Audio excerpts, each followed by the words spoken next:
So obviously tonight's a big game, local rival in Drexel, and our girls were excited to see how we can step up to the challenge.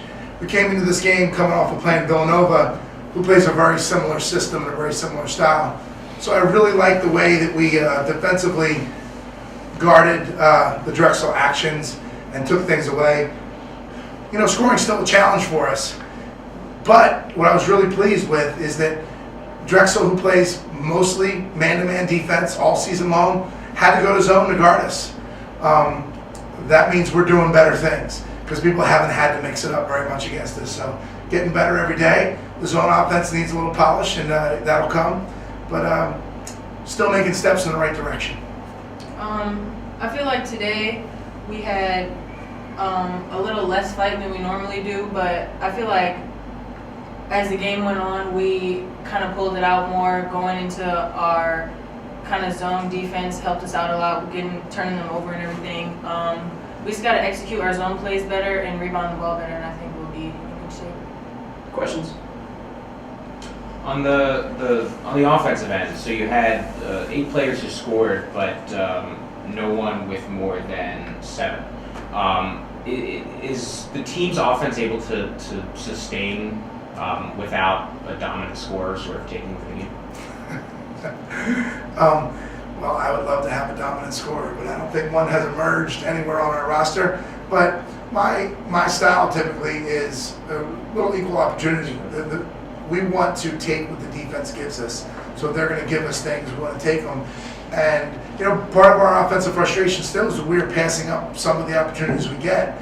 And, if that's 86 points instead of 43, you'll be like, oh, you had 3 people in double figures and 4 people. So that's the way ultimately it's going to look. Should someone decide, to come to LaSalle and be capable of scoring 30 a night, I'll let them score 30 a night. But that player's not here, and I think our team really likes being able to not have to rely on one person. I don't think anybody wants that pressure right now, and everyone, I think, appreciates the opportunity to make plays. Just getting them all comfortable doing it. Jaron, you talked about the rebounding tonight. You guys got out-rebounded by 12. Do you think that was a hustle thing, or are there a lot of girls out there that are a little bit bigger than most of your guys out there? What do you think you saw there? I definitely think it's a hustle thing. I mean, you can be 5'2" and have the most rebounds on the court. So it was definitely they out-hustled us on the boards, and I feel like that's a big factor in us losing this game. On defense, you guys coming into the last 3 games, I think it was an average of allowing 87 points, and this one it was just 58. A part of it is Drexel's sort of a slower moving offense, but what did you see that you were able to do to improve defensively and not give up so many points? I think if you asked Coach Dillon, I think she would say that they didn't have a very good night shooting, and that's kind of been their MO early in the season. I don't know that it was any drastic change on our part. In all honesty, the defensive performance against Villanova was really good. We've been the same really the last couple games where we are defending the majority of possessions pretty well, but having one kind of major breakdown somewhere in there that's been leading to some open scores. So we're just trying to tighten that up. We've got to learn to finish things, and that's part of the process.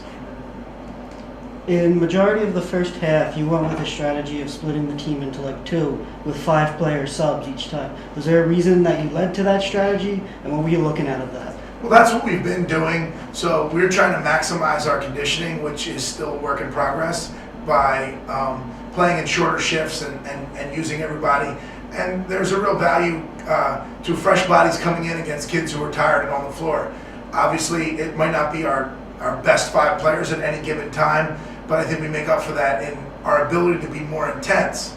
We went away from it because we were not intense enough. Some players who, after going 5-5, saw less minutes, it was because I didn't think they were battling quite as hard as they could or should. Coach, you guys started off the game with no buckets for the first 5+ minutes. Yeah. And then you guys came out of the half and shot just 20% in the third quarter. How do you guys get that fixed coming out of the locker room? Well, there's no quick fixes. I don't think it was a locker room issue. I think 4 out of our 6 games we've scored off the jump ball. we've had long stretches in every game where we haven't scored, that we're not really clicking yet offensively. But if you're in practice every day, and Jaron can attest to it, we do shooting drills every day that we couldn't win in the beginning, that we win all the time now. So they're making progress, they're going in the right direction. First game we shot 20%, and I don't think the defense was that good. And last game we shot 40, tonight 34. It's been getting better, and I'm just gonna keep trending. Next question. When talking about the units, really for both of you, how do you decide which players to go with? And I know you said maybe it's not the best 5 at a time because you want to have maybe a top player for the second unit. How do you decide which to do it, and then how do you adjust to which players you're on the floor? So we've been with the same units 3 games in a row, so we've been away, so people haven't got a chance to see much of it. But basically, we split them through who was playing well to point. We put 2 point guards in each team, 2 shooters on each team, 2 centers on each team, which we don't necessarily have 2 people in every spot. So Jaren's probably primarily a 4 and would be better there, but she's playing at the 5 because that's where her team needs her, and she's a team player. But basically, by their talents, we split them as even as we possibly could, and then we've rotated which units started because they're not necessarily earning those starting minutes, but by playing hard every day, they're all earning an opportunity to grow this together.